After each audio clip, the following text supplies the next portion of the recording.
the brand new fallout from the president's summit with Vladimir Putin. His latest response on Russian meddling, another contradiction of top intelligence officials, has White House officials scrambling to explain. The president is tweeting again just moments ago about fake news. Our senior White House correspondent Cecilia Vega asked the key question of President Trump. She starts us off. Good morning, Cecilia. George, good morning to you. This has absolutely nothing to do with fake news. It has everything to do with continual head-spinning explanations from this president and this White House. Now, for the second time this week, they are here in damage control mode. When I asked the president if Russia is still a threat, he said no. But now the White House says no, in this case, didn't really mean no. Faced with mounting criticism that he's too soft on Russia, President Trump now says he has been tough on Vladimir Putin behind closed doors. The president telling CBS News he holds Putin personally responsible for meddling in the 2016 election. I let him know we can't have this, we're not going to have it, and that's the way it's going to be. But the tough talk only went so far. As for whether Putin lied, I don't want to get into whether or not he's lying. I can only say that I do have confidence in our intelligence agencies as currently constituted. It comes after this stunning contradiction from the president. Is Russia still targeting the U.S., Mr. President? Press, let's go. Make your way out. No, you don't believe that to be the case? But that is exactly the opposite of what his own FBI director said overnight. The intelligence community's assessment has not changed. My view has not changed, which is that Russia attempted to interfere with the last election, and that it continues to engage in malign influence operations to this day. And what his director of national intelligence said on Monday, warning that Russia is engaged in ongoing pervasive efforts to undermine our democracy. Now, for the second time this week, the White House is in cleanup mode. Press Secretary Sarah Sanders says the president wasn't actually saying no to our question about whether Russia is still targeting the U.S. I had a chance to speak with the president after those comments, and the president said thank you very much and was saying no to answering questions. Except the reality is he answered not just once, but twice. No, you don't believe that to be the case? And as for not wanting to answer questions, well, he went on to answer another one from another reporter. There's been no president ever as tough as I have been on Russia. And I think President Putin knows that better than anybody, certainly a lot better than the media. So we asked for a clarification of the clarification. Dan Coates said point blank the threat is still ongoing from Russia. Does this White House believe that currently this threat is still ongoing? We believe that the threat still exists, which is why we are taking steps to prevent it. This morning in Moscow, Putin called the Helsinki summit a success and slammed U.S. critics. But from Republicans, the fallout was fierce. Mistrusts our intelligence services and believes the words of Putin.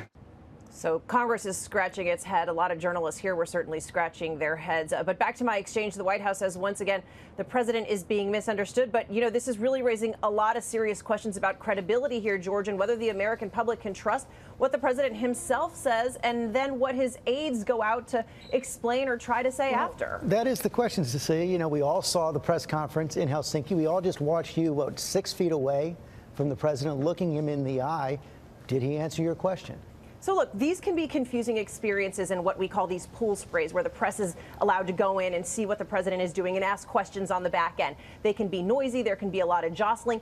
This was not that case. It was quiet when I asked my question. The president looked right at me. He made eye contact when he answered. And as I said in my story, he answered the question twice. When Sarah Sanders says that no meant that he didn't want to answer more questions, George, he then went on to answer another reporter's question. So a lot of people really just not buying that excuse.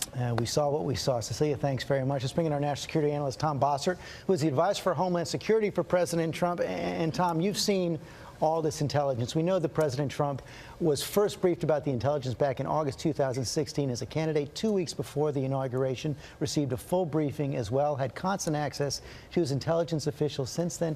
How do you explain, as someone who was there for more than a year and a half, why the president has so much trouble clearly and convincingly accepting this case for Russian interference?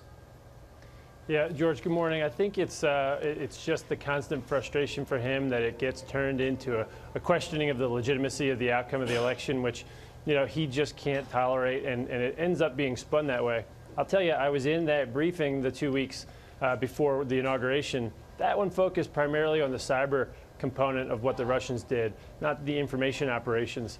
Those information operations are ongoing. I agree with the FBI director. So that they are ongoing, and as the president first said, he didn't believe it, but that we also had a briefing from the Homeland Security Secretary over the weekend.